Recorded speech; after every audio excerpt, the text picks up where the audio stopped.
gökte elem koşar dağıllı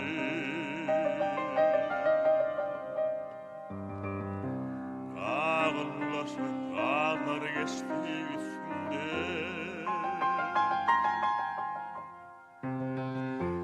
Yine başım aşağı eğildi Çıkabilmen yatlamanın aslında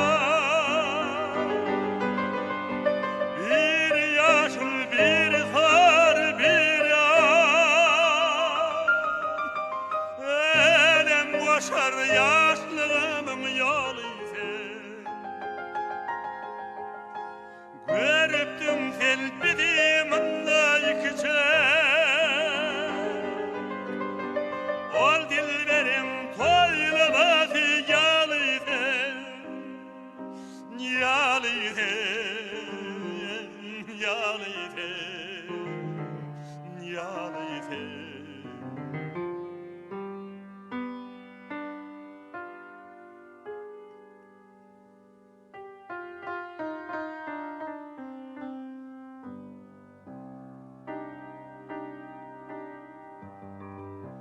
Bilmem bugün uçal tepen başıma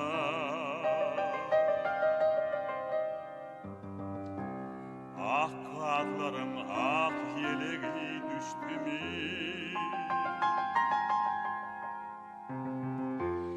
Yanıp köyyen kurtağıma döşme Yine köne sevgim ködü düştü mü Bir yaşıl bir zar bir ağ Elem koşar yaşlığımın yoluydu Görettim selbidiğiminde yıkışar Ol dilberim toylabası yalıydı Yalıydı Yalıydı Yalıydı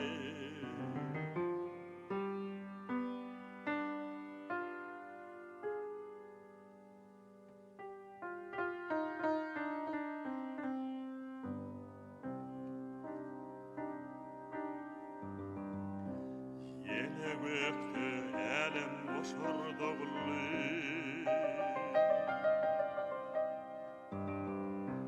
Dağıllı da erep gitti gözümde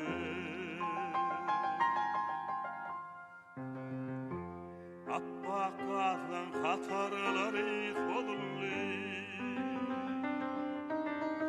Sevgi galip dünyanın yüzünde Bir yaşıl bir zar bir ağ Elem koşar aşıkların yoluydu Neçin gittin yüreğimde otlayıp Bu cahana hiç gelmedik ya